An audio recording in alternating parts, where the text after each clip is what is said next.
Hello and welcome to Daddy Issues, the podcast where we talk about father and son relationships in popular culture. My name is Dominic Archer and with me, as always, David Bryan, hot shot, quick draw, fastest gun in the West. You alright? Yeah, good. Bonjour. I was expecting kind of a French intro, and then you went Western on me. So you really why are we doing a French introduction? Well, I thought we were talking about Ratatouille, but if you're going for like a Western themed rodent movie intro, I'm worried that you've watched Five All Goes West by accident. No. You see, the thing is, actually, Dave. Well, firstly, why don't you explain why are we doing Ratatouille today? We're doing Ratatouille because a fervent fan, one of our top tier listeners, made such a request in the comment section on the YouTube videos, on pretty much all of our YouTube videos. So we felt like we had to oblige, and it's not a bad shout in itself. It does have some interesting father and son dynamics at play. Yeah, this is true. Yeah, and I didn't want to say anything until now, but this top tier fan happens to live with Dave. And for ages, there have been messages going back and forth saying, "Dom, I can't take it anymore. He's driving me insane. I'm leaving him to come and live with you. But we need to sort out the timing. We need like a code word, an appropriate code word that it would never come up in Siri. Send message Ratatouille." Okay, so today we're doing Ratatouille, where we are going to talk about... Suddenly I can hear like suitcases being zipped shut and a car screeching away from the house. Yes, later in this episode we are going to be joined by said guest who for some reason, definitely even though they're supposed to be in the same house as Dave, will be Skyping in on a separate call, definitely whilst not in the car, leaving on the way to nothing to do with that at all. But we will see. We will see how we get. It's for technical reasons. Absolutely for technical reasons, yes. Dave's wonderful girlfriend said, "Do Ratatouille" on all of our videos. So, here it is, folks. Here's hoping we can live up to the demand, the hot demand for Ratatouille. Is this our second or third Pixar movie at this point? We did Finding Nemo was episode 4. Have we done another one since then? I don't think so. No, so this is our second delve back into the world of Pixar animation. I'm doing all kinds of hand movements. You're delving big time. This, I think this is only the second time I've seen Ratatouille. And I watched it a long time ago. I didn't realise how old it is, actually. It's like 2007, I think. Yeah. I didn't think it was that old, but it's the first time I'd seen it in a long time. And the animation was one of the things that absolutely blew me away. Because obviously Pixar are renowned for being the tippity top of American computer animation. But the sheer number of different actions they had to animate in this movie, going from, the animation of the rats walking on all fours, then the animation of Remy the rat walking on 2 legs, which is again a different set of animation.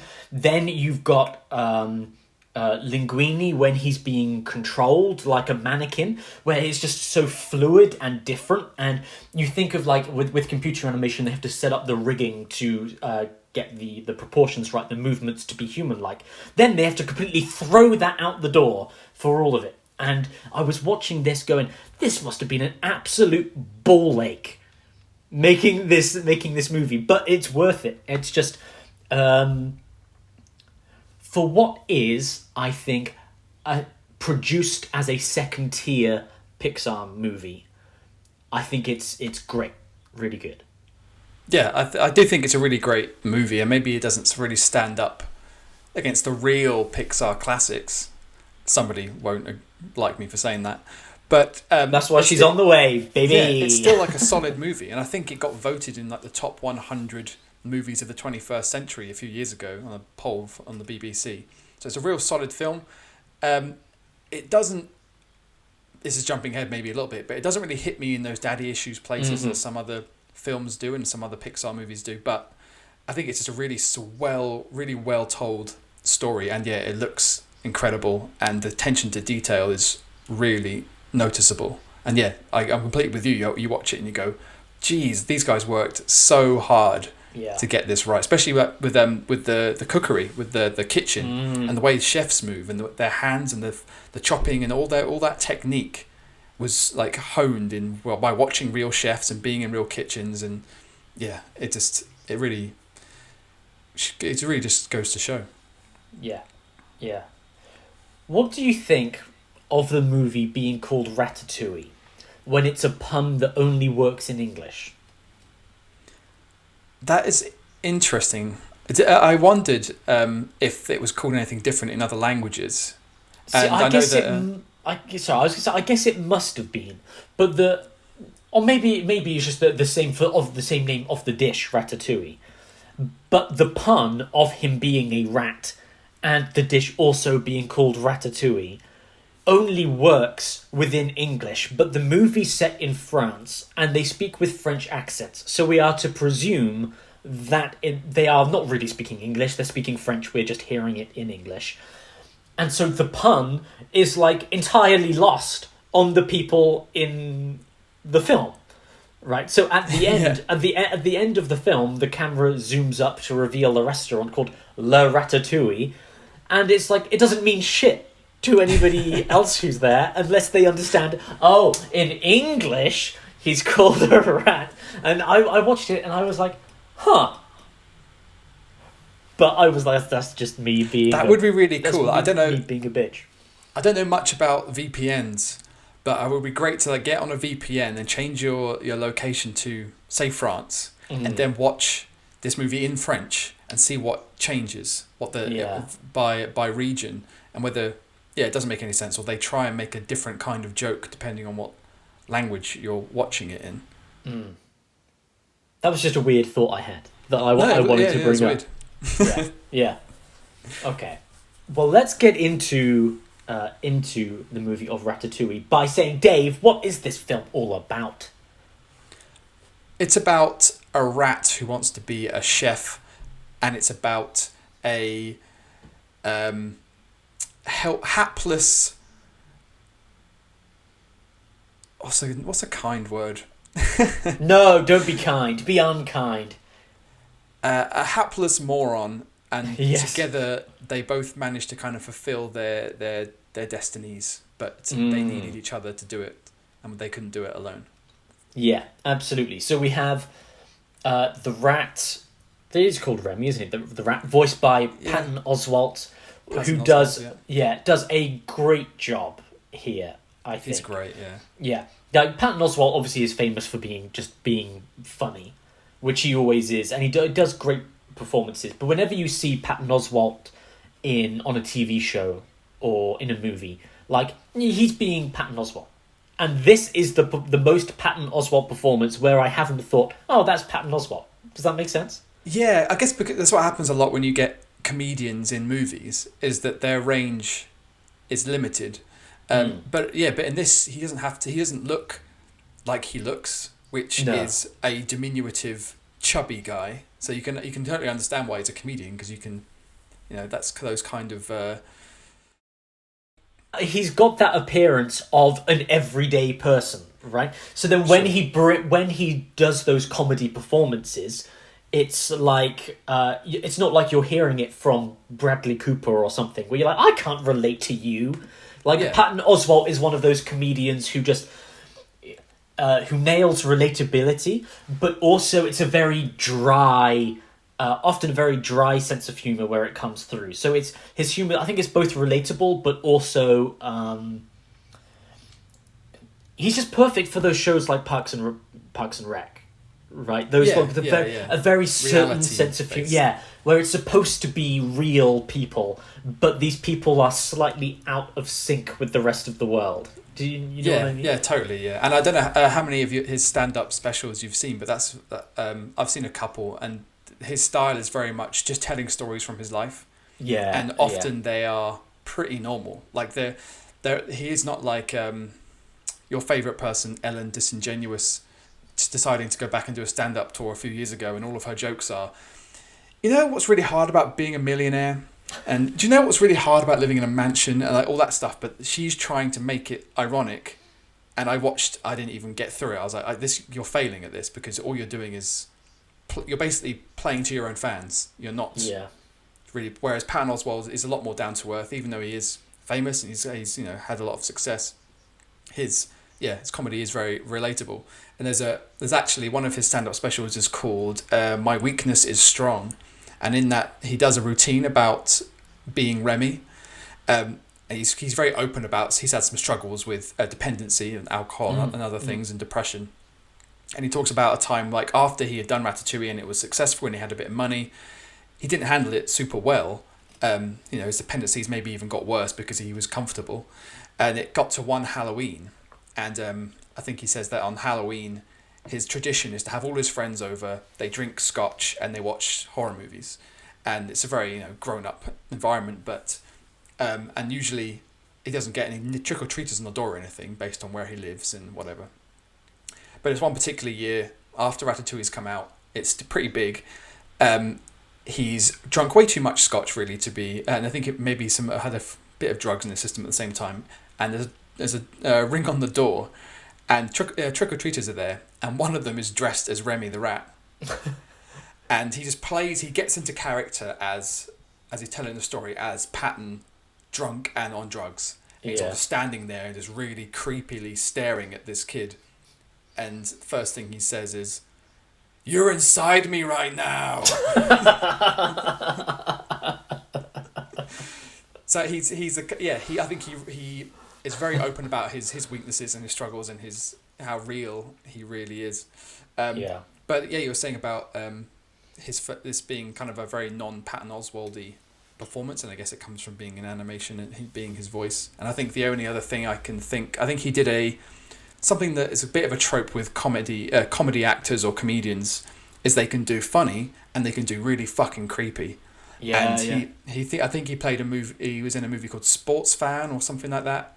I'm not sure the title, but he plays like a stalker level fan of a team or of a player, and this really plays on that creepiness like Robin Williams did in 1 Hour Photo and that kind of thing. But other than that, I remember seeing when he pops up in Agents of S.H.I.E.L.D. and other things, you're like, it's him! It's Patton. Hi, Patton. Yeah. He's just such a nice guy to see in whatever he's in. Yeah. Yeah, I love one of my favourite YouTube channels that I brought up a few times now. I think it's Red Letter Media. And he's popped up in a few of their videos as well. He was in there. They did a movie called Space Cop that he appears in for a second as well. And he's just, he's great whenever he pops up. Yeah. One of the things in this movie that I really appreciated, kind of going back to what I was saying a while ago about like how it has that feeling of being like a second tier Pixar movie. And I think one of the reasons for that is like the voice cast is nobody. There is nobody in this movie. Who is your draw for this film? Patton Oswalt is your draw. Right? Yeah, they spend no money on talent, yeah. No, and it works perfectly. Right, so Patton Oswalt voices Remy. Peter O'Toole, fucking Lawrence of Arabia, plays Anton Ego, the I want to say villain antagonist. He's a food critic. He's not necessarily a villain, but he's the villainous presence, I think, within. He's the threat within the film. He's one of them. Like because I think there's two. Like the Chef Skinner. Is kind of a bit of a villain, but he's incompetent kind of villain. Yeah, I was going to say he's too inept to be terrifying. Yeah. Whereas but Ego actually carries a threat. Yeah, exactly. Yeah. And Ian Holm, Bilbo Baggins. I've just got as Chef Skinner. Like, doesn't he play the android in the first Alien movie? Yes, he does. Yeah. Yes. He's so good in that. Yeah. Oh my god. Yeah, Ian Holm again, just incredible actor, and it goes to show how terrible the last year was because Ian Holm came up. I was like, I was watching it. I was like, I love Ian Holm, and then I was like, did he die? And then he died last year, and I was like, oh my god! Like I couldn't believe the part of me was like, did that happen? Which is like how terrible the last year has been. But again, like so, you've got Patton Oswalt, a B+ level celebrity, right? Where he's not an an A-list celebrity where everyone knows him. But, like, we know who he is and we like him. So when we see him, we're like, oh, cool, it's Patton Oswalt. Like, that's cool. Then you've got Peter O'Toole, who was, like, huge in, the 50s to the 70s, I guess. Like, Clint Eastwood popularity era, something like that. Then Ian Holm, who's, like, a great British actor as well, but, again, not a big name. And then almost all of the other voice actors are, like, animators who work at Pixar. And well, I don't know. I could name a few off the top of my head that aren't such. Oh, the Will Arnett.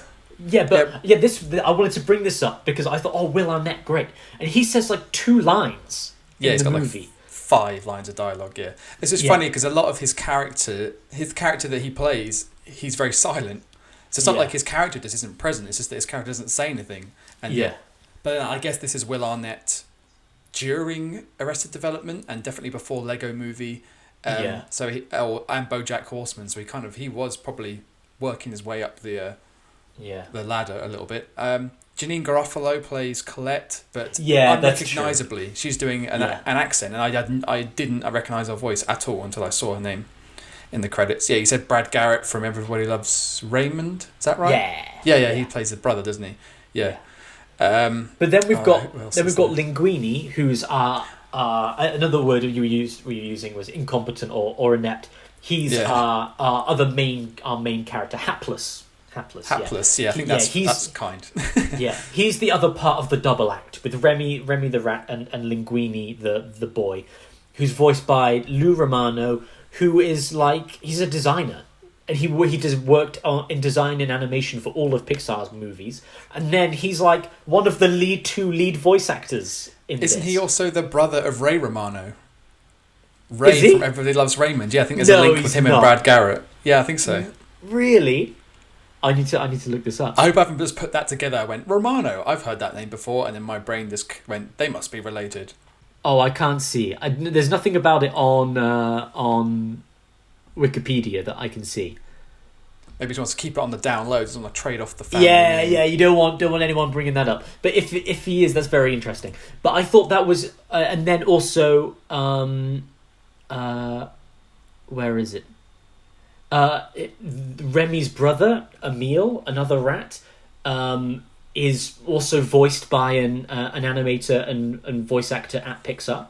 Yeah. And I thought it was really, really cool that so much of the movie is staffed just by the staff at Pixar. It wasn't that they went out and got Tom Hanks or disingenuous Ellen DeGeneres, sure. Or these big names that they can put on the poster. It wasn't about that. They made this really great movie, and the voice acting is pitch perfect. It's really good. Yeah, and maybe is helped by the fact that no voice is recognisable. Yeah. I'm just looking at the cast as well. You've just got these jobbing actors like James Remar and Brian Dennehy and people you might have heard their names, especially if you're grew up watching American TV. And even I think the audience for this movie would have no idea who Peter O'Toole is. Yeah. But he's amazing. He's so good in this film. I almost can't even. I'm sure the production team were pinching themselves when he agreed to do it.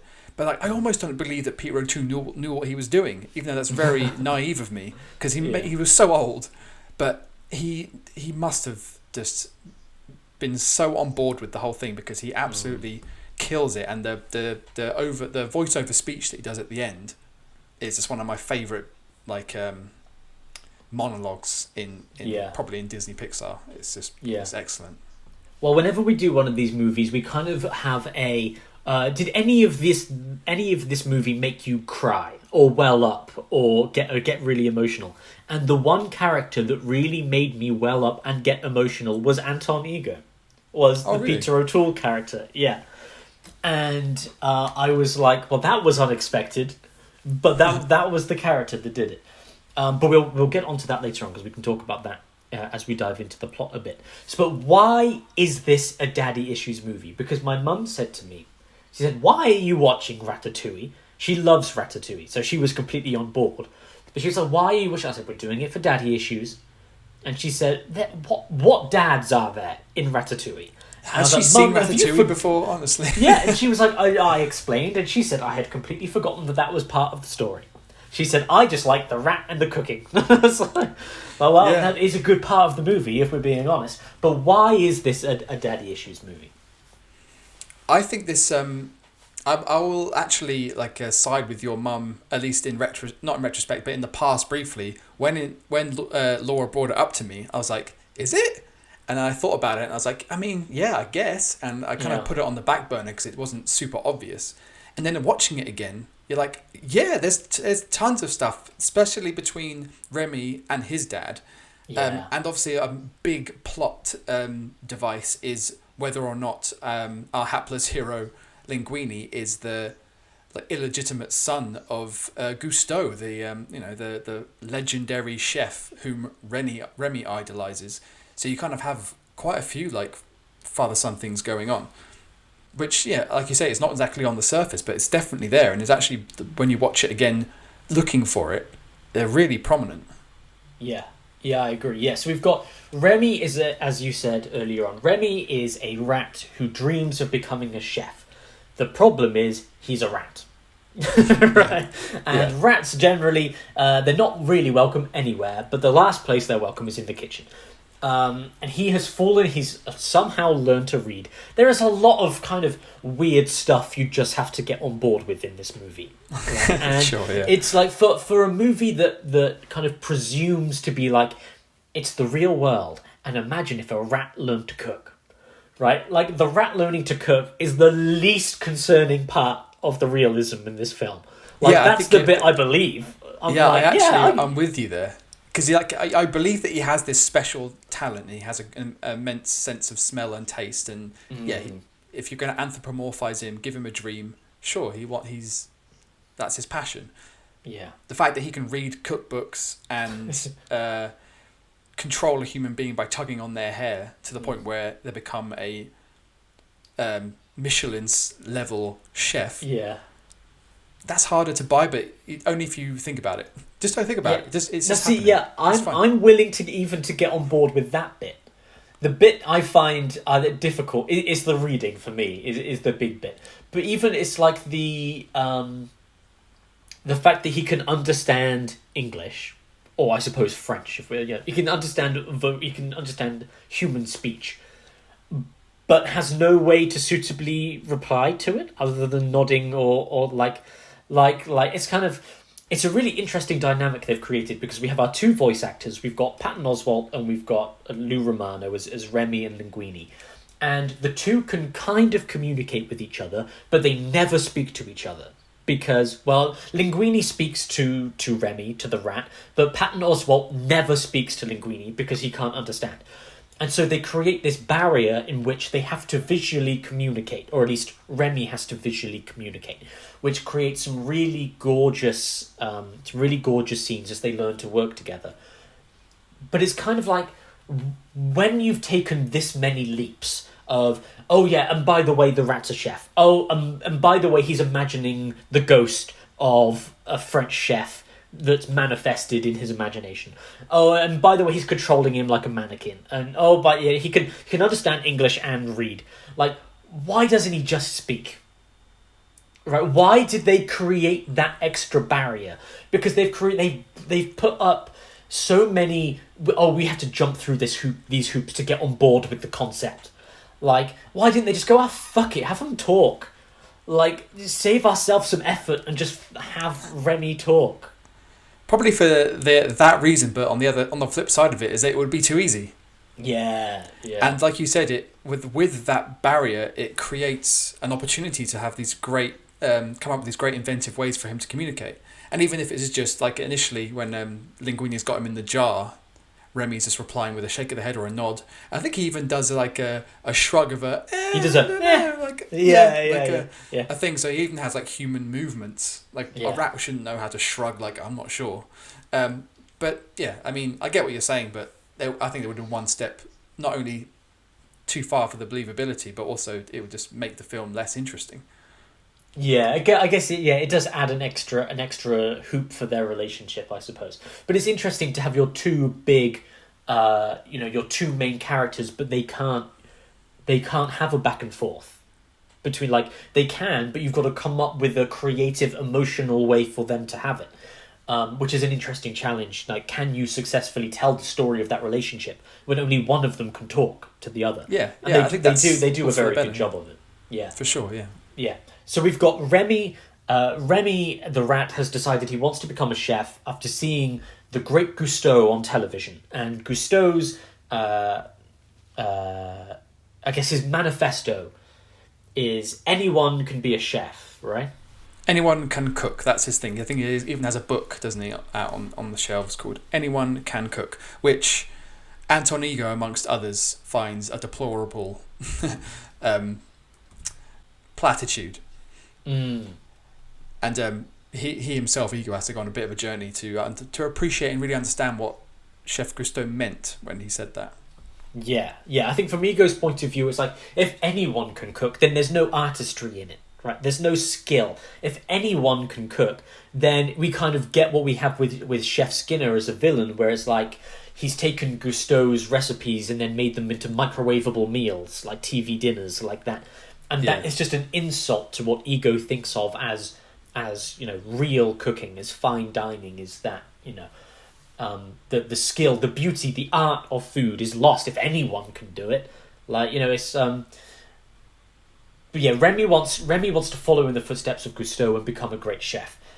Linguine is unknowingly the illegitimate son of Gusteau and his mother Renetta, who they saw each other sometime in the past, and then they, she worked in the kitchen, I think, and then they never saw each other again. So Linguine doesn't know, but his mother has just died, so he's an orphan now, and he was sent to Gusteau's restaurant under Chef Skinner with please, can you give him a job, right? Could he be a garbage boy or something?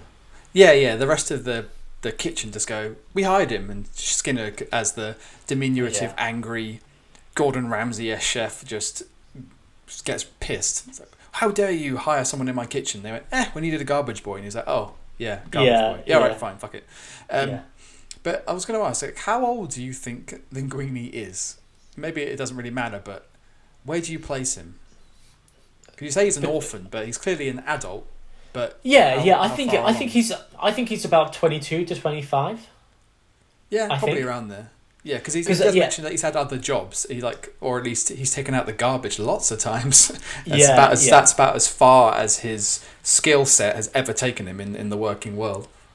Yeah, I kind of got this. They don't say this, but I kind of got the idea that he finished school and maybe he could have gone to college or something like that, but his mother became ill, and so it was I could go to school or something, but I need to be here with my mother to care for my mother. And then it's been a number of years where he's been working these odd jobs, just trying to have enough money to take care of him and his mum. But now his mum's passed away, and now that his mum's gone, he doesn't have the resources or the ability to go back and study somewhere. All he's got is this final letter from his mum to his unknown father's former restaurant. It's like can you give him something just to see him through? Like, he just needs some guidance. And boy, does he get lucky that Remy the rat turns up to Gusteau's restaurant to follow his dream of being a chef. And then the two of them kind of arrive at the restaurant at the same time. And although Linguine is the garbage boy, he keeps accidentally ruining all the food. And Remy is like, oh my god, this guy he's an insult to all people. He's the worst. Yeah. And so they end up forming a friendship after, they accidentally create amazing soup. Or Linguine thinks that he's accidentally created soup, but really it was Remy in the background. Well, Linguine, panics because he knocks the soup over, and he's so desperate not to fuck this up. Yeah. That he just does really throwing all shit. Sorts of shit. So he's just throwing shit into a soup that he's knocked over to try and repair it, which Remy sees and freaks out about. And then Remy fixes it with all the ingredients that it needs. And Linguine's just been watching him the whole time. It's like, what the fuck? But Remy doesn't clock that anyone's watching. Yeah. And then, right as he's about to escape, Chef Skinner comes along yelling at Linguine, how dare you mess with my soup? What are you doing? Get away from there. And they kind of, I think they see the rat, don't they? And he orders Linguine to get rid of the rat. But Linguine has seen what this rat can do, and he's like, "Huh." It's not like a "huh," because a "huh" is like, "I've got a dastardly plan." Yeah, it's more like, it's not like that. I'm desperate. Yeah, he's frustrated as well, and he thinks, I'm going to get fired from this one. I've got no way to make that soup again. I don't know what I'm doing. Yeah. And it's like it's kind of in his, as you say, as in his desperation, he turns to the rat. Yeah. To kind of save. And I thought the absolute Pixar. There are a few trademark Pixar character moments in this where you're like, that's a Pixar character moment. And the best one is, the first one I think is Linguine and Remy have their conversation, and Linguine says, "You're a chef. I work in this place. You want to cook. I don't know how to. But if we work together, we can both realize our dreams. Of me staying in a job and you being a chef." And Linguine says, "I'll let you out if you promise, that we'll work together." And Remy says, "Yep, we'll work together." Then Linguine opens the jar and Remy fucking bolts. And he runs away and he's laughing like, "Haha, sucker," like that. And Linguine's just sat on the floor like broken-hearted, like betrayed. Because he thought, I was this close to actually, to making it. Like, I need this job. And, I need this job so badly, I was willing to team up with a rat to keep it. And then the rat betrays him. And it's like, how low could I go? And we get that moment with Remy where he's like, fuckhead, I'm out of here. And he runs away and then slowly turns and looks back and goes, "No, I said I was going to help." And he goes back and they work together. But that moment where Remy does the wrong thing, even though he does the wrong thing for like 15 seconds, then turns from a quick plot point, now we're working together. It changes from a plot point of, it's your instigating incident, whatever you want to call it. It turns from that into a character beat. And that's like Pixar trademark storytelling. And because then we've learned more about the characters, we've actually developed the relationship because they know more about each other. And, we know they're not just going to betray each other anymore because they're on the same... They've, like, come to an emotional agreement as well as a literal handshaking agreement. And it's, really good storytelling. It is, yeah. It's a really great, instance of showing us Remy's fight against his instinct, or perhaps his upbringing. His father's instinct. And what his father taught him, and what it means to be a rat to every other rat in the world, and what's been drilled into him versus his own actual perceptions of what the world could be. And he's been taught to be afraid of humans, and even his experience has kind of vindicated that he should not be near humans. Humans are dangerous. All humans want to do is kill us. So in that moment where he's got an opportunity to escape, he kind of nods his head, said, "Yeah, Linguine, I won't run away. We'll work together." And then as soon as he has a moment of freedom, he's gone, because that's what an animal, that's what a rat would do, just get away.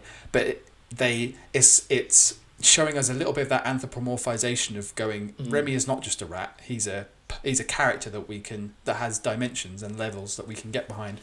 And he has sympathy. He turns and he sees how. Linguine is literally on his knees in the rain. Is he in the rain? No, he's wet because he jumped into the Seine to rescue. Yeah, they fell into the river. Accidentally knocks him into the river. So he couldn't look any more pathetic, and Remy sees that, and I think it's very evident in that moment that Linguine is no threat to anyone except maybe himself. And also that they're kindred spirits in a way, because Remy has lost his family and is on his own and has nothing left and is wet from the river, and Linguine has lost his family, has nothing left and is wet from the river, and Remy has a choice of either becoming a scavenger like his dad or teaming up in this odd couple duo of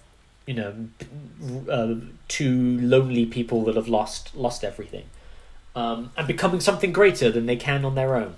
And it's a really great dynamic. The first actually trademark Pixar storytelling technique is the very beginning of the film. If you can remember what the very beginning of the film is. It's what Pixar do at the beginning of almost all of their movies. They usually always open on like if it's the first of a series or a standalone movie, it opens on something really nice that goes really bad and tragic and makes you cry. Yeah, that's true. How does this film open? I can't even remember. It opens exactly the same way as The Incredibles opens. I watched The Incredibles not long ago. Maybe it's a Brad Bird thing. It might be a Brad Bird rather than Pixar. Yeah, but maybe. what this movie opens with is the same thing as The Incredibles, which is it's such a fucking storytelling cheat. It's almost cheap, but it's not cheap because they do it so well. But we have a television in the center of the screen, and the television flicks on, and it goes, in 1953, Chef Cousteau opened his restaurant, and blah, blah, blah, blah, blah, blah. But then the evil food critic Anton Ego came, and he lost his 5 stars. Heartbroken that he lost his stars, Chef Cousteau took his own life, or died of heartbreak, or whatever. That doesn't happen right at the very beginning.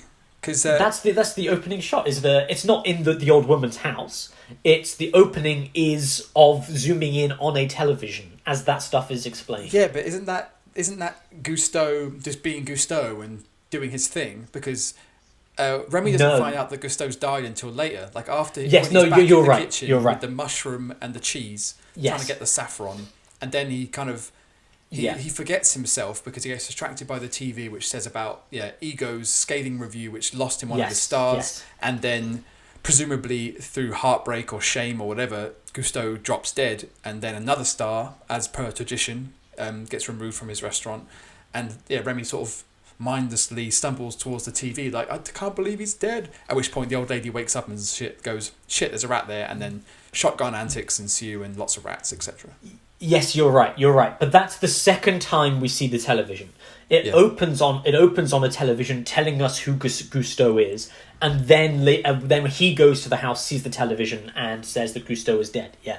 But they do exactly the same thing as Brad Bird does in the first Incredibles movies, where it's like superheroes, the most famous Elastigirl, Frozone, and everyone's favourite Mr. Incredible. And then that's how we know, it introduces us to all of our characters, to the world, to everything. And it's such a storytelling cheat.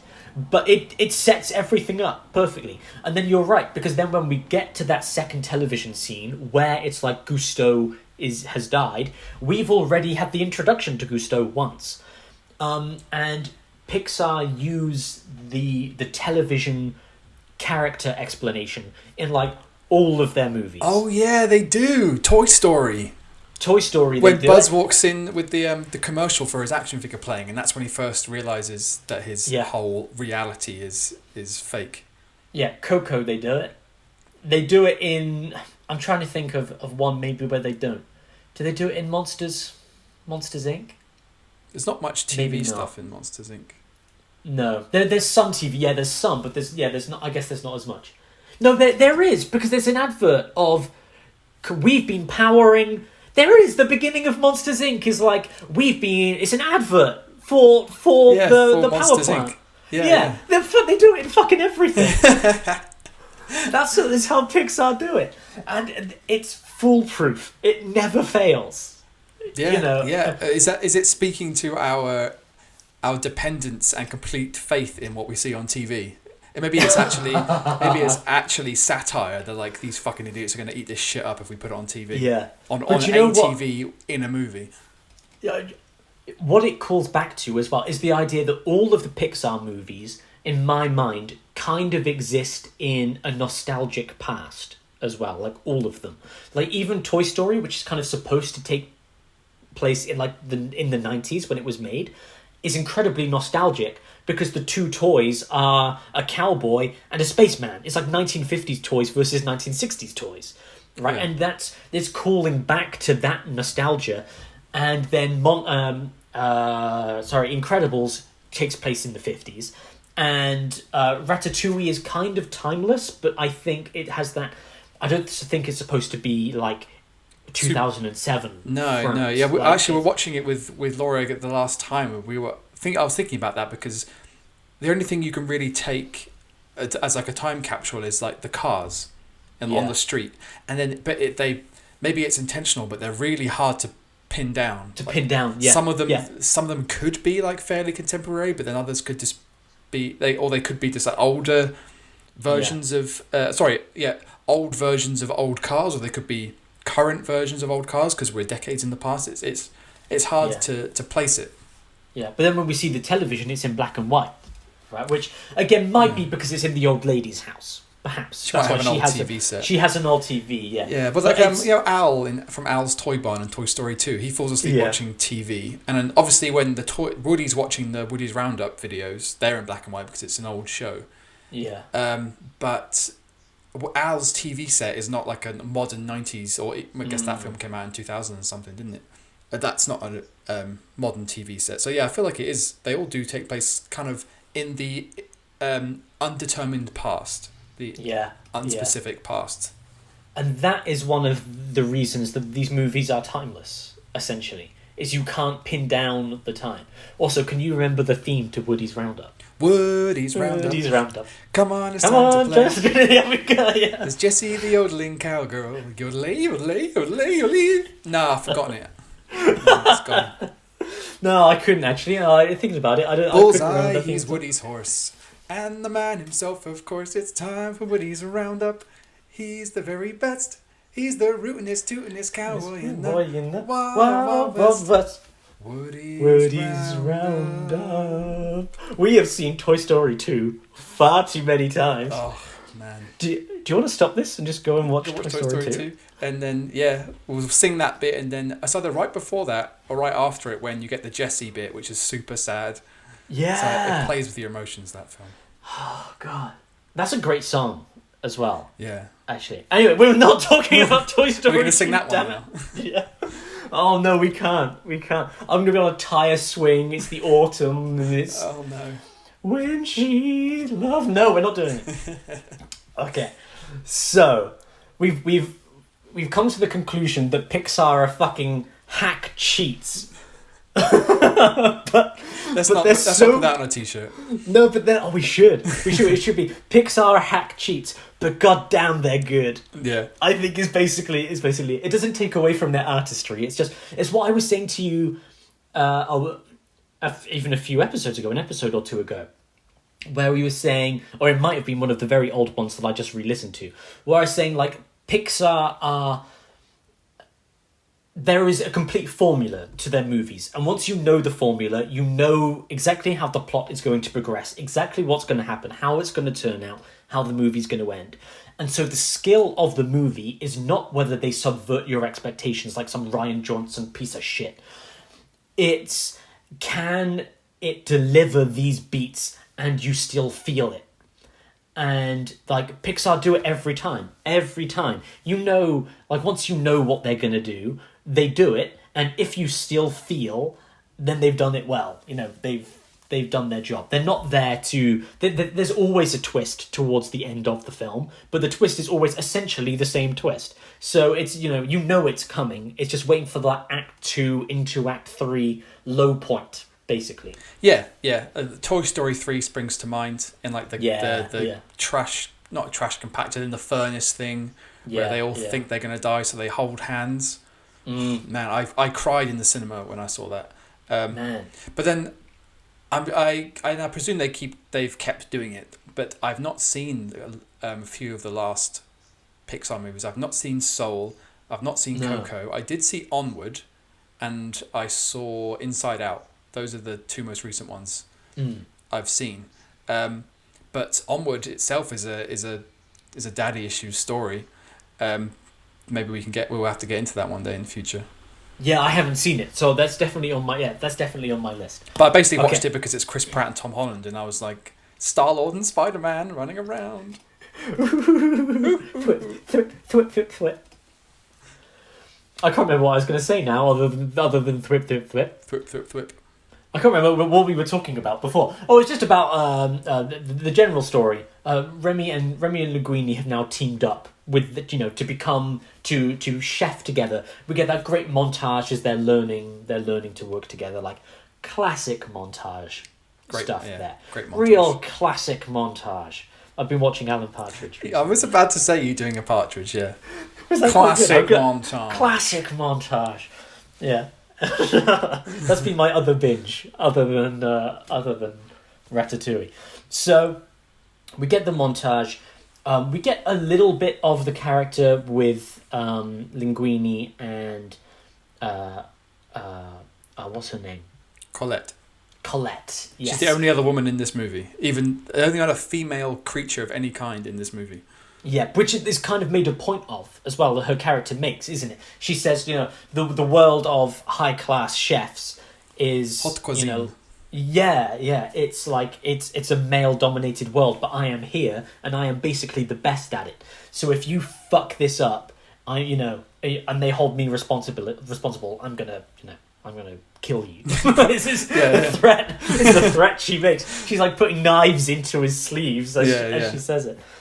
But they learn, they fall in love with each other, so on and so forth. She's impressed with his cooking, but doesn't know it's really the rat. But thankfully, there isn't like an Act 2 revelation where she's like, I thought I was in love with you, Linguine, but really I was in love with the rat. Yeah, and then it was your talent that I was in love with. So if the rat has the talent, then... Yeah, my new boyfriend is Remy. Yeah. There's nothing quite so creepy as that. No, but it's quite an inexplicable romance. I don't really get that. Because she is so driven and determined and successful, and he is a complete goof. And the point when he goes in, when he goes in for the kiss because he can't bring himself to reveal the truth about Remy, he decides to kiss her instead. Or no, Remy forces him to kiss her instead. She drops the mace. I didn't quite understand. It's like this guy's been a complete fucking weirdo this entire time. Yeah. And he's standing in front of you, continuing with this weird ass behaviour, and then he goes for a kiss, and you're okay with it. So I was talking about that with Laura, and I was thinking maybe like underneath Colette's shell, underneath this hard nosed shell of having to to fulfil her passion in life, which was to cook, she had to beat down all of these men, figuratively. Mm-hmm. She might have just kind of encrusted herself in this hard shell, but underneath maybe she's a bit goofy and a bit fun. Yeah. But you don't really see that other than them going on a motorcycle ride without helmets on because they're fucking crazy. I think we see it a little bit later on when we get another montage, our mid-Act 2 montage, where everything's going great. Everything's going the best that it could possibly go. And they're roller skating and they're, things are, we get that kind of stuff.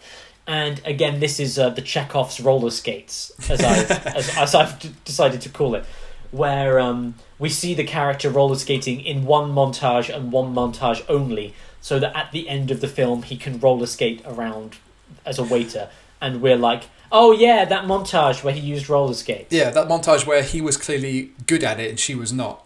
So that explains why he can fucking wait tables on roller skates later on. Yeah, thank you, Pixar. You've done it again, you Chekhov bastards. Yeah. By the way, quick little aside. That scene in the montage where they're roller skating, I don't know if you noticed, because I didn't, and I just read about it earlier today. There's a mime in the background on the streets of Paris who is Bon Voyage from The Incredibles. Fantastic. So that means they must take place at the same time. Same era. I guess, yeah. I thought as well, there's a bit where where Remy is going through the building and he sees there's that great bit where he's looking down and the woman's got the gun and she's like, yeah, I'm gonna shoot you, and then a gunshot rings and then Remy goes back and they're kissing again. It's like it's supposed to be a joke about how passionate and hot the French are. It could be anger, it could be love, it's everything like that. But there's a bit he runs into a room and a shadow of a dog appears, and I was like, is that the dog from Up? It's certainly the same shape as a dog from Up, which was in production at the time. Yeah, so I don't think it's necessarily the same dog, but I was like, I recognise that shadow. Yeah, and of course the Pizza Planet truck does show up. Oh, does it? I didn't see that. It's really, I didn't catch it again. I only got it in reading. But the scene where Chef Skinner is chasing Remy through Paris because Remy's got the will and the letter from Linguine's mum. on a bridge in the background. It goes past the Pizza Planet truck. I guess because it would, if you made it too prominent, it'd be weird. Like, why is there a Pizza Planet truck in Paris? But they put it in there anyway. Yeah. No, that's cool. I thought when we were talking about this originally, I don't think I've got that much to say about Ratatouille, because I really enjoyed it. It was good, but was it as good as like a Finding Nemo, for example? And I don't think it quite reaches the level of Finding Nemo. But the more we talk about it, the more I'm like, actually, I really like this movie. And I think there's something about, similar to what we were saying about why Remy doesn't just talk. The movie does feel scaled back from an Incredibles or from a Finding Nemo, which have these big scale stories over sweeping, islands, like jungle islands or, the entire ocean. And this one is like one restaurant and a little bit of Paris. And it's a zoomed in film. It's a character film, and it just does a really solid job. Like, again, the story, we've not touched that much on the story really, which is kind of, you were saying about the will, which is the great chef Cousteau died after he died, because he had no children. The restaurant was passed on to his sous chef, who was Ian Holmes' chef Skinner.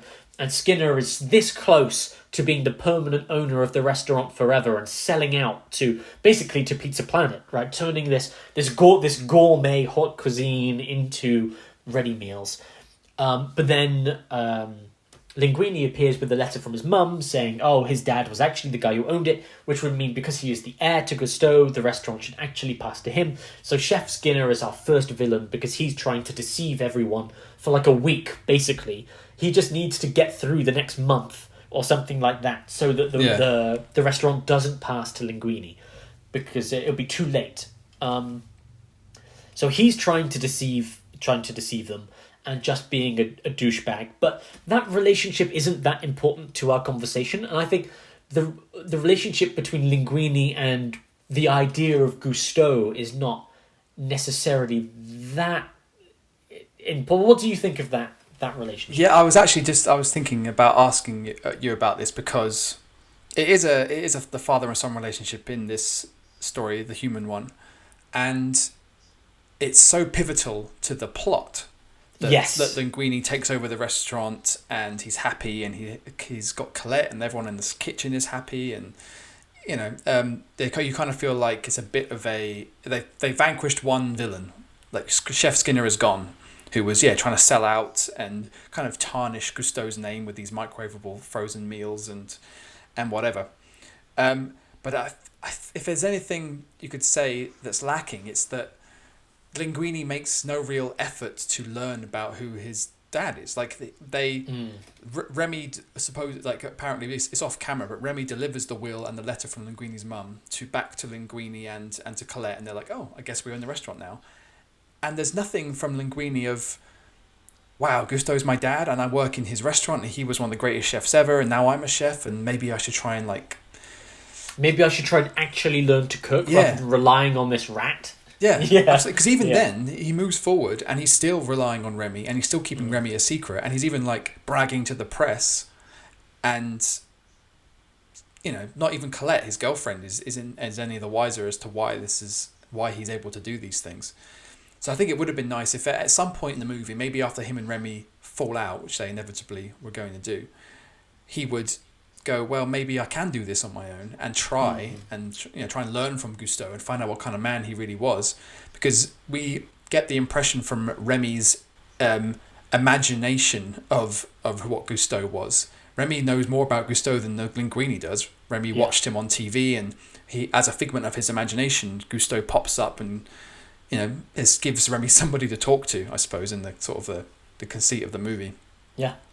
But it seems like he was a very revered and kind and generous person. So that's a real positive role model for Linguine there. But we don't see any, and there's no attempt to explore that either from the movie's part due to time or whatever, or on Linguine's part. And I think that would have been, that maybe would have helped add a little bit of humanity, maybe plucked on a few heartstrings in that regard. Because in contrast, there is a real dichotomy between Remy and his dad, and Remy trying to break away from the constraints which his dad, who's not only his father, his dad is the leader of the entire rat colony, of however many rats. His dad is in charge. His dad is the boss, the king, and he's meant to fall in line. He's meant to be his dad's number two, but he's not interested in being a rat. And there's nothing. Being the poison checker. Yeah. His dad recognizes this insane ability, and at least doesn't dismiss it, but puts it to the benefit of the colony. And there is some interesting stuff there about what your parents, and in this case your dad, can teach you about being a man if you're a man, or being a rat if you're a rat, that can come from a good place and could be about your safety and could be about, family and keeping everybody together. But ultimately, if you're wired slightly differently, it could end up driving a stake between the two of you, and really narrowing your horizons, both in terms of your perspective of the world, perception of the world, and your what you're interested in, what your passions really are. Is there anything in that relationship between Remy and his father that you see in your relationship with your dad? I think there's probably, I can relate to it somewhat, in that I've learned a great deal about, or I was taught a great deal, whether it was verbally or whether just by being around him or observing my dad, what it is to be dutiful, and what it is to do the right thing and to serve the greater good, and whether that's just your family or whether it's just being a good person to serve the human race in your own small way. I think I did see a little bit of that, although Django, Remy's dad, is a lot stricter on his views, even if they do come from a good place, which is about safety and keeping all the rats out of rat traps and out of shotgun range. He's not willing to accept that there's any other way to live than the one that he's set out. And he's not another one of our villain characters, really. He's an antagonistic presence in Remy's life because they have opposite opinions, but it's almost like Django has so much more at stake. He's not just trying to protect Remy and Remy's brother Emile, like it's not like a small family unit. He's thinking for the benefit of an entire colony. Hundreds of lives, maybe. And he has to have strict rules in order to keep everybody safe. Just because Remy's his son, the rules shouldn't be any different. And I kind of get that. And I think the story in the movie is benefited from his dad not being a complete asshole. Yeah. If he was completely unreasonable and illogical, then you'd be like, well, of course Remy's going to leave. And, why would he ever be drawn back to his family in any way, which he is throughout the movie. As we've touched on, he gets separated from them at the beginning of the film. He thinks they're all gone. He's never going to see them again. He kind of makes a life for himself in Paris. And then when he bumps into Emile again, finds out that everyone's alive, they're like, well, of course you've got to come back. Of course you've got to come back to the colony. That's how it's always been. And Remy, is kind of like, I'll come say hi, but then I'm going to go back to my awesome new life. Thanks very much. And his dad cannot understand that whatsoever. You go. No, I was going to say, because you've said that you can understand where Remy's father is coming from, but within the relationship, do you sort of feel yourself as being a bit of a Remy and your dad being a bit of a Django, or not really, not necessarily? I think I'm quite a Remy, yeah. But I wouldn't say my dad was a Django, because my dad wasn't strict. My dad didn't put barriers around me and said, you can't go any further than this and you have to be this way. I kind of, all of those kind of lessons, some were like directly taught to me, and like I say, a lot of them were just observed. I observed how he lived and how dutiful he was and responsible he was and how selfless he was, and I thought, that's the right way to be. And yeah, so if Django was less dictatorial, then maybe there would be a stronger strong parallel there. But yeah, I think I am a Remy in that I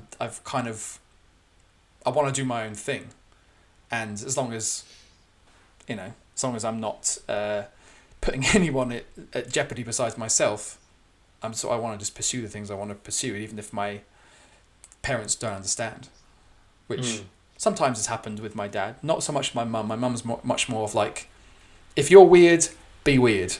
If you want to do something different from everyone else, then do it. And my dad's always been like, and do what you want.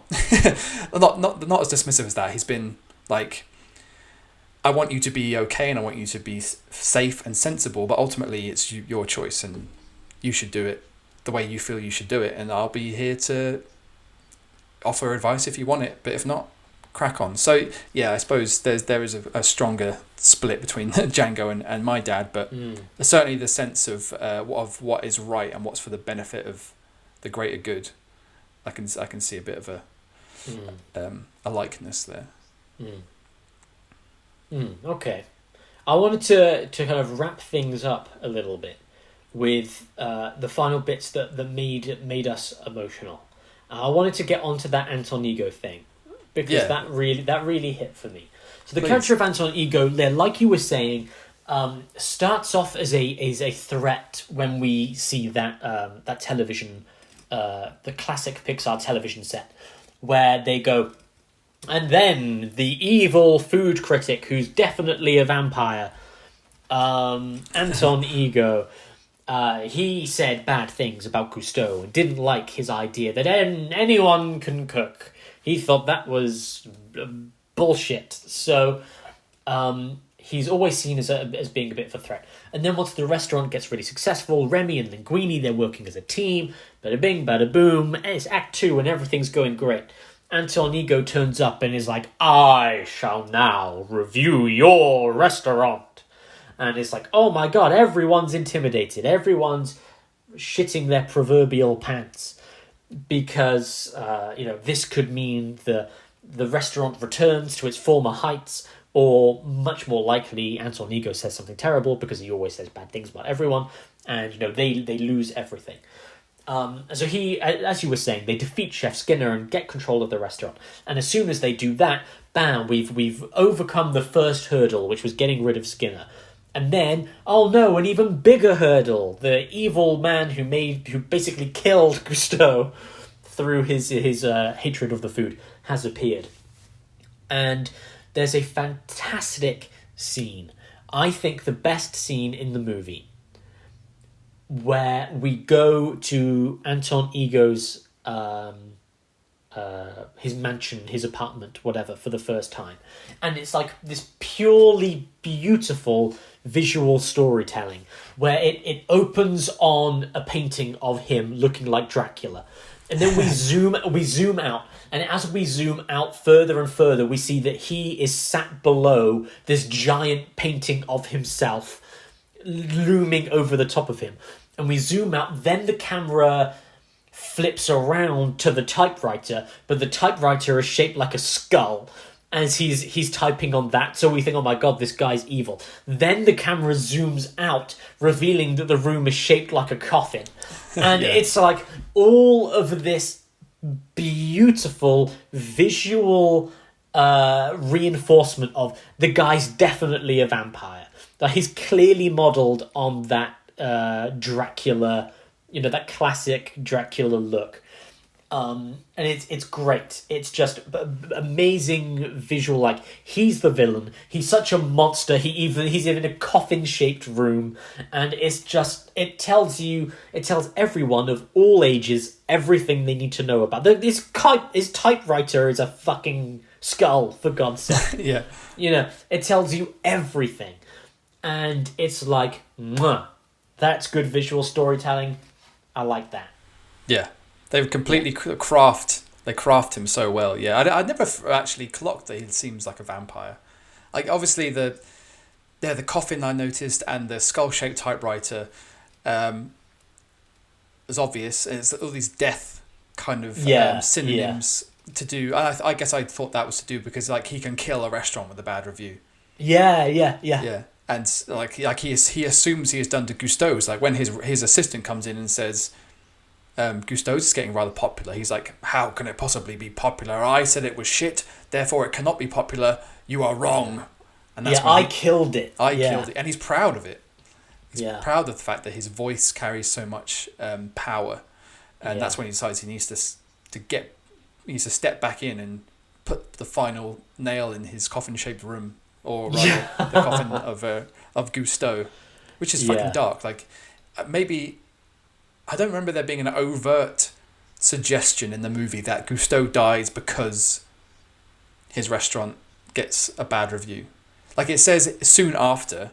Yeah. But no, he was a huge fat guy. Maybe he just had a heart attack, and he was under a little bit extra stress because of this one loss of 1 star. He went from 5 to 4. I mean, fucking come on, man. That's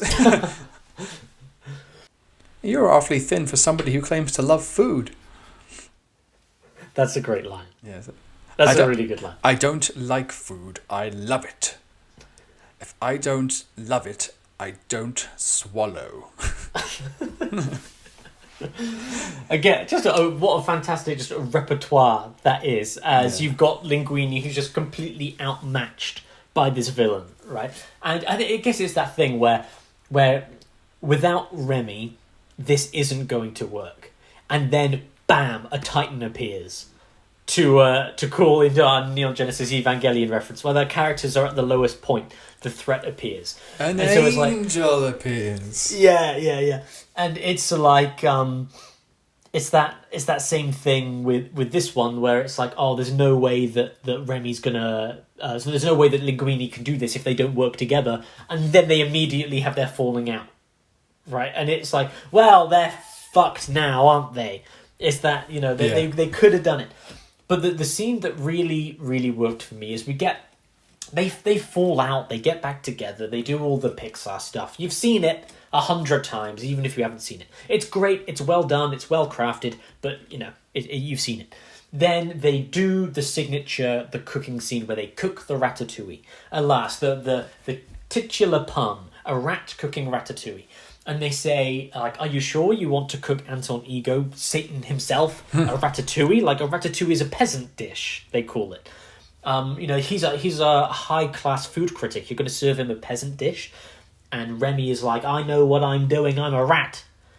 So they serve Ego the ratatouille, and he eats it, and this is the bit that made me emotional, is he eats it, and then he's transported back instantly to his childhood, to his youth, to his mother cooking ratatouille for him to soothe him as a young man, as a boy. He's got a skipped knee or something, as he fell off his bike or something. Yeah, and it's that again, that all entirely visual storytelling of being that the food has transported him back, and what that moment does is it completely reverses our opinion on Anton Ego as well. He's still a threat if they were to do a bad job of the cooking. But we know now that unlike Skinner, who is horrible because he's a horrible person, right? Skinner is a bad person because he's selfish and he wants to accumulate money and he wants to profit off of the Gusteau's name. And we thought that Anton Ego was like some kind of sadist who gets off on giving people bad reviews. But once he eats this ratatouille, our perception of him is transformed, and we realise that he is the same as Remy. In an instant, we are transformed. We are shown that he is someone who does thoroughly love the art and the beauty, and it's more than just it's like exactly the joke quote that you were just saying. I love food, and if I don't like it, I don't swallow. It's like I entirely believe that after the being transported back, because it's not about eating for sustenance for him. It's about, what does this food tell me? What is the art of it? What is the emotion? And it's an incredibly beautiful moment where this vampire-esque villain is made to be, in an instant, is a vulnerable boy with a skid knee who needs comfort from his mother, and the food does that. And that's the emotional impact that ties Remy's desire to be that this is what Remy wants. Right? Remy doesn't just want to cook good food. He wants to make people feel the food as he does. We see when he smells the food, we get that great visual. I can't even think. How would you describe it? It's almost like fireworks. They talk about it as like Gusteau talks about visual. These I'm making the words up, but like visual music, and that's how the film kind of tries to communicate what food can do. When the language of food. The language of it, and the music in your mouth. I love that feeling. And when he's combining flavors, at the very beginning, it appears differently on screen, colors and swirls and like jazzy kind of drum beats. And he tries to teach his brother it, doesn't he? But his brother just can't quite. It's like it's almost there, but he like Emile, like their dad, is about food for sustenance. They'll eat anything as long as it's fuel. I think his dad says at the beginning of the film, food is fuel. That's all it is. It's nothing more. Whereas you're exactly right. Remy is just like Anton Ego, where to them food is so much more. Food is music. Food is magic. Food is art. And perfect. That's why they can bond, and that's why Anton Ego can completely reverse his whole understanding of what food is. Because he's met a kindred spirit, regardless of where they come from. Yes, you're exactly right. And it's the fact that the person who cooked this food, you get that amazing, really brilliant bit where he says, I want to talk to the chef. I want to give my thanks to the chef. And Linguine and Colette say, you can talk to the chef, but all the guests are going to have to leave first. And the body language of Ego changes from being aggressive to like he's basically frozen in place. He's patient, right? He's happy he's willing to wait because it's too important not to. Yeah, but the movie kind of hangs on that tension of what is he going to say and what is he going to do. And at the end, they introduce Remy, and he basically goes, "Thank you for your meal and good night." Yeah. And then he leaves. And, that's, again, it's that typical movie tension. What's he going to say? What's he going to do? Are they going to shut the restaurant down? Blah, blah, blah. Which they do in the end anyway, but it doesn't matter. But from the story perspective, you're exactly right. It's this moment that transforms our antagonist to Remy's fundamental belief. It's not just that the good guy has beaten the bad guy. It's Father, I know there is good in you moment where you have entirely changed the worldview of the antagonist to such an extent that they have now come round to join your side. Yeah, and thrown the Emperor off the cliff. Or Yeah. Ego has had that transformation where he now believes the same philosophy as Remy, which was Gusteau's anyone can cook. And for Ego, it's like it fundamentally must be true if this rat is if this rat can make me feel those feelings through its cooking. Yeah, I think he says in that monologue at the end, it's like it's not. Gusteau didn't mean that anyone can be a great cook. Yes. What he meant was that a great cook can come from anywhere. Yeah. Which is really nice. Yeah, it is great. And then we get our stuff at the end, and it's like another classic Pixar thing. Things don't end perfectly, right? The resolution isn't, and they kept the restaurant and everything was fine. It's like no. This is a Pixar movie. The restaurant closed down. Yeah, right? It's infested with rats. Of course, it's going to close down. Yeah. There were repercussions. They didn't just magic it up.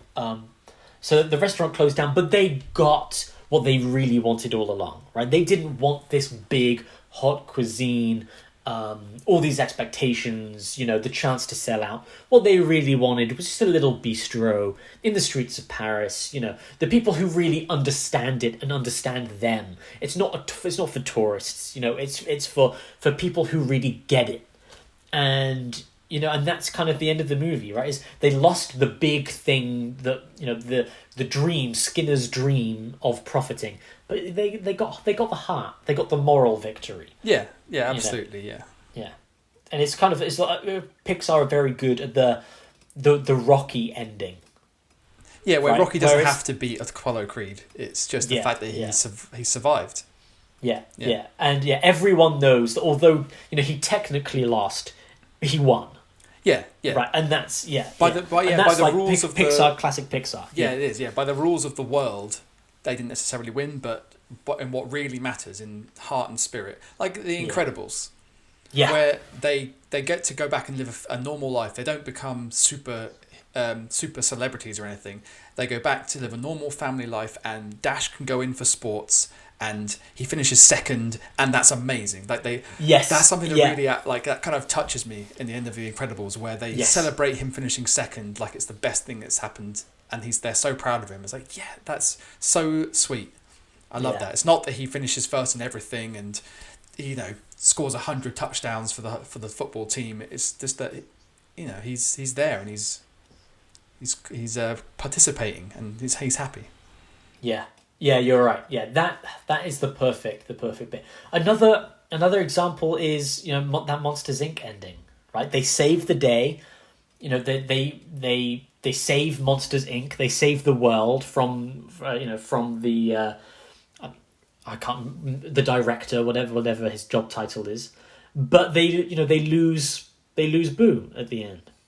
Yeah, and it's like in all of the Pixar movies, there comes with the trade-off, right? There is always a trade-off, and that is why those movies stay with you forever, right? Why they're just perfect and great. Yeah, and why they have endured, and they don't put out 2-3 movies a year. They put out movies that they really work hard on. Yes, yeah. Joining us now from the car on her way away from David as fast as possible is the person who insisted with more passion than I've ever seen that we do Ratatouille. We're joined by Laura today. We have a weird setup where the two of you live in the same house, but for some reason I'm looking at both of you on different screens on different computers. I've been told to be kept in a separate room. Yeah, this is how we live. We never actually spend any time in the same room as each other. It's actually really weird. This is really odd. We're just taking the COVID isolation really seriously. Yeah. Oh yeah. Got to be careful, I get the top floor of the house. She gets the bottom floor. I say one of you's the evil twin that lives in the attic, but I'm not sure. I'm not sure which one. Well, I guess I'm upstairs, so it must be me. Oh. Yeah, I buy that. So Laura, you wanted us to do Ratatouille for Daddy Issues. What is it that you love about this movie? Why was it Ratatouille that we had to do over anything else? I don't know what there isn't to love about that film. And if there's a film that I really like that we watch together and there's a slightest connection with Dad's, I'm like, you got to do it so that I can be involved and that I love that film and I want to listen to it. So Ratatouille is the one. Is that are you saying that you would only ever listen to an episode of Daddy Issues if we talked about Ratatouille? I would listen to an episode of Daddy Issues where I like the movie. Because you guys have done some really, as you know, movies we that do I'm some not weird shit. Yeah, so yeah, and I just like watching Ratatouille over and over and over again. So that's just I think I've watched it 3 times with you now. With Dan, that's just with me. Why is that? Right? Why is it Ratatouille? Why do I love Ratatouille? Coco or any of the other Pixar movies? I was thinking about this earlier, and I was just like, why do I love it so much? But I think it's like one of those films that I can put on and it immediately makes me feel comfortable and warm and happy. There is nothing about that film that is sad. They have a bit of a falling out, but it's so nice. And the lighting in the film of you first see Paris at night and it's so cozy and warm. And I feel like I could just sit under a duvet with a drink and just be cozy and happy. And even if I'm sad, give me some chicken nuggets, a glass of wine and Ratatouille and I'm sorted out. That does work every time. Yeah. I think that's kind of exactly what the movie is trying to do as well, right? Is that idea of what food can bring into people's lives is exactly that feeling. It's that feeling of comfort and home. And like we were saying with the villain, with Anton Ego, where he eats the ratatouille at the end of the film and is transported back to his childhood and really gets something from it. You are getting from the movie what they are trying to tell us about food as well. Maybe you are not eating the hot cuisine, you're eating chicken nuggets and a vanilla milkshake or something, but it's it doesn't matter, right? It's about the feeling that it brings. Yeah, I mean, the whole film, I think they really well translate that into something that's watchable. and obviously, like you said, you can't eat the movie, you can't eat the food, so they've got to put that in visuals and everything about it, the way they make the glossy bits on the food. And like the thing that I want to eat most out of that whole film is the mushroom that gets cooked with lightning on the roof. Like that looks like the most yummy mushroom I've ever seen. I would eat that. Like, it's got cheese on it too. I mean, can't go wrong. And saffron. Don't forget about the saffron. A little bit of saffron, yeah. Yep. Wouldn't you love to eat the ratatouille as well? When the ratatouille comes out at the end, and Skinner and Ego are like, ratatouille? I'm like, that looks like the most delicious thing I've ever seen in my life. I want to scoff that right up. Yeah, I think if I had that plated in front of me, it wouldn't taste as good as the movie one. Like that looks chef's kiss, perfect. Like, I want to eat that one with a little chive on top. Yes, please.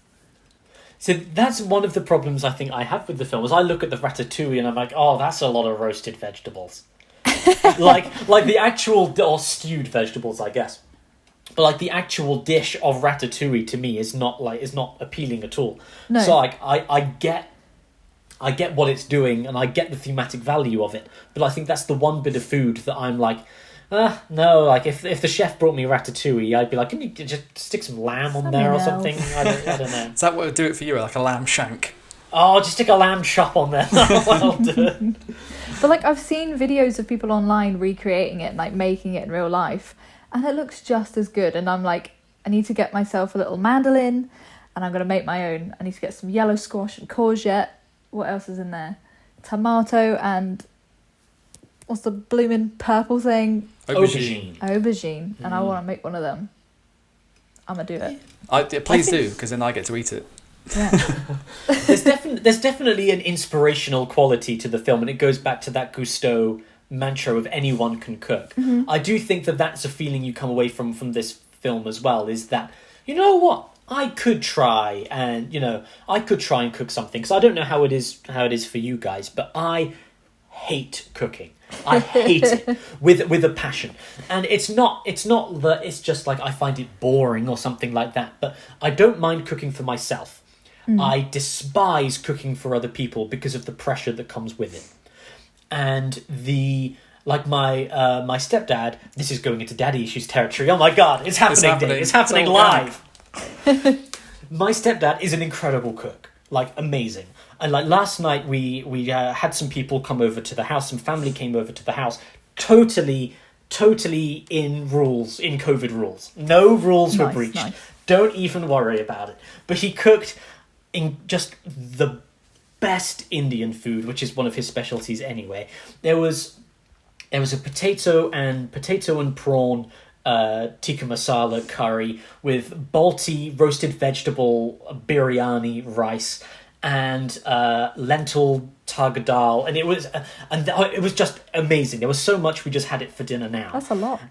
It was so much food, and it was so good. I'm actually drooling. I'll send you photos afterwards because it was incredible.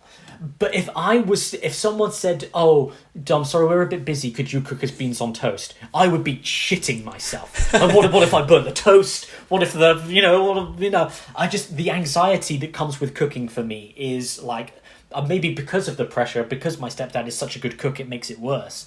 But it's like, I can't fuck this up, right? I can't fuck this up. But for you guys, you watch the movie. Do you think, oh, I should go and cook, or do you enjoy cooking already? So it's just. Like, I also love that. Like, how does that work for you? I remember you being quite a good cook, Dave.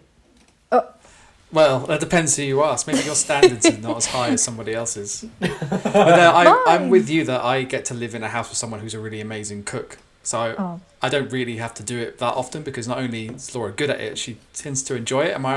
Is that fair to say? Yeah. Well, yeah. As long as I'm not knackered, I'm up for it. Yeah, whereas my repertoire of dishes amounts to about 3 things I can do off the top of my head. Yeah. And if I'm cooking anything else, Laura has to be in the room telling me what to do. I'm a bit like you, Dom. I don't like to cook much unless I'm really in the mood to do it. But I'm more than happy to eat. Absolutely. But like, you made me some dinner the other week. Whoa. That was a rarity. I think I cooked lovely. twice that week. That You was did? a big week for me. Wow. And like I really enjoyed having someone else cook for me. Like it was simple dishes. There was not too much pressure, but they were so good. And I think how I feel when I eat a meal that someone cooks for me is the feeling I want to give to other people when I cook for them. Like I like keeping people happy and well fed with good food. But like when I mess up cooking, it really pisses me off. Like it really aggs me. I'll just chuck it in the bin, get rid, start again. Yeah, like, even if it's like edible. If it's like a 6 out of 10 and I would eat it happily, it's like, nah. It's no, going I need in the it bin. to be at least an 8 or 9. I don't want a 6 out of 10. What's the point? So there are some similarities there.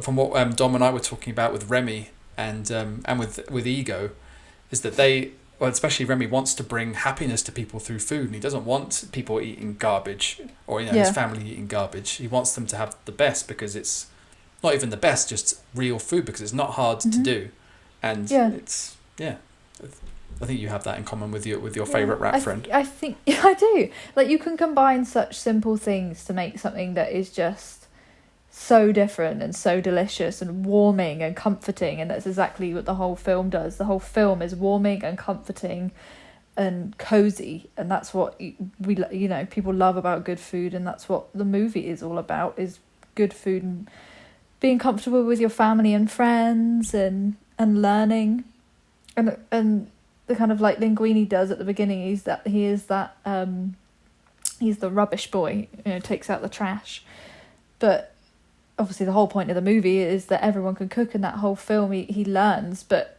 from an unlikely person, of course, rat.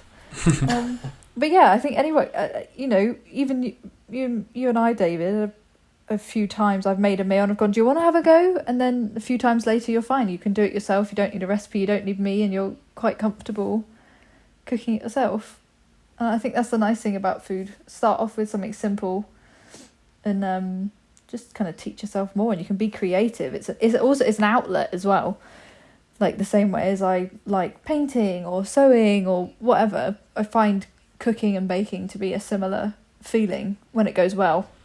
Of course. Yeah, it's a nice outlet, and it can spread joy to all. Merry Christmas. No, I think you've hit the nail on the head there with like the entire point of the movie is pretty much exactly what you just said there about spreading joy to people, but also it being creative and what you were saying about it being simple is like that's the lesson of why he cooks ratatouille at the end, right? Yeah. Why it's not a complicated dish that he brings out. He brings out the peasant dish because it doesn't have to be impressive. It just has to. It's the fact that it connects with Anton Ego's emotions. Like it is that home. It takes him back to his heart and back to his home, rather than being some Heston Blumenthal. Oh, it's a pig's head and it's on fire. Like it doesn't have to be there. But here we go, Laura. The big question we always ask at the end of the episode. All right. How does this movie, in your case, I guess it doesn't have to be specifically about fathers, but does this movie connect to any of your feelings about family or anything to do with your family at all? Oh my goodness. Big questions that I should have prepped for. Is it a movie that you would have watched with your family? I used to watch it with, as you commonly kind of do growing up, watch it a lot with your siblings. I used to watch it a lot with my sister. But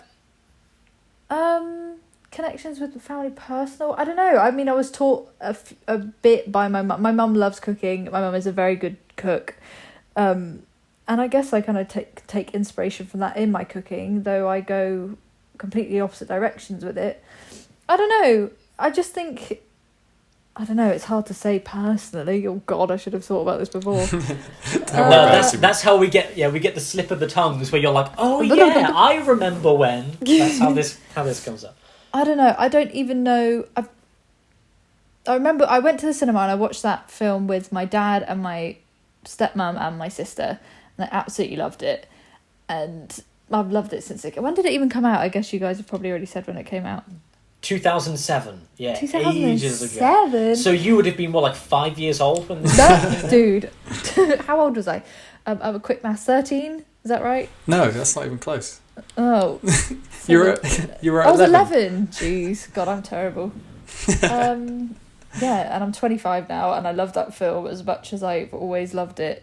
And yeah, I don't even think it needs to have a personal thing, and I think it's a lot of Disney do really well. It's just make people love it and feel comfortable and cozy, and it's something you can always go back to. Even like me, you've watched it 100 times.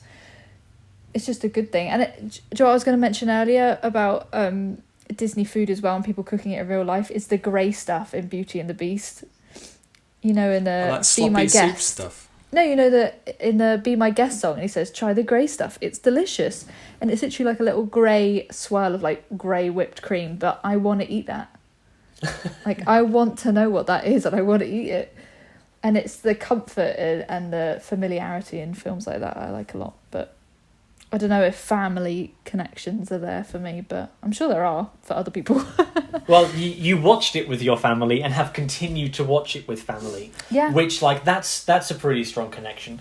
And then as things go on, I think you're right. It's one of those films that will kind of stay with you. And, you know, if you one day decide to have your own family, if you wanted to, then it will be one that eventually keeps going, like as those films do from our childhood. Yeah, that get played again. And there was something very insightful I had to say, but I can't think of what it was. But I was just 2007 to me is mind blowing. That is mad. Yeah, that it's been so long.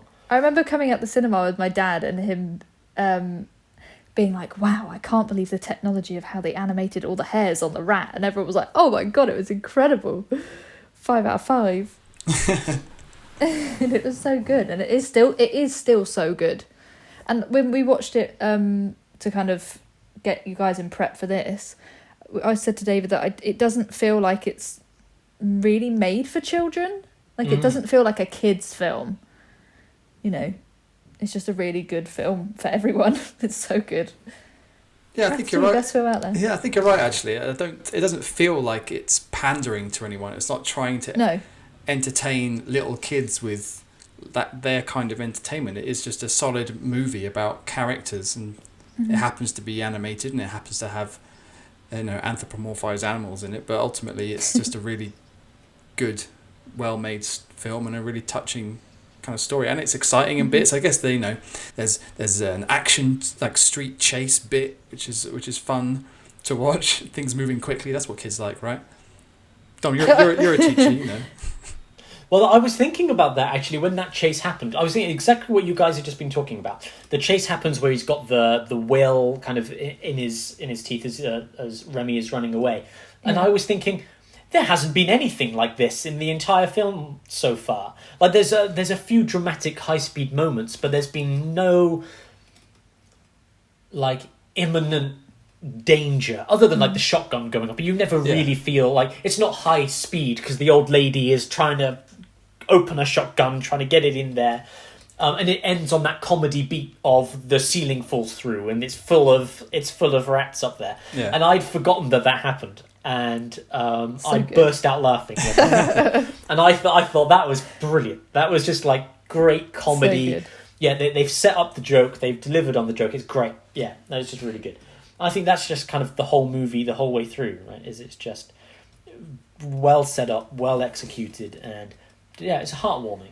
You could maybe say the beginning's quite maybe fast paced and dramatic when the storms come and they're getting flooded away, like flushed away. Yeah. Down the sewers. That's quite dramatic. Don't mention flushed away. Tense. 10 out of 10. Rival also movie. Another 10 out of 10. I just like films with animated rats. But then there's they put in those adult jokes as well, which are for the parents and things. It's just it's good. It's great. Yeah. Well, thank you very much for joining us, Laura. I think this brings us to the end of our conversation about Ratatouille for now. Dave, what do you want to do on our next episode? I don't know. This is the worst question. Of all the questions you ever asked me during this episode, this is the one that stresses me out the most.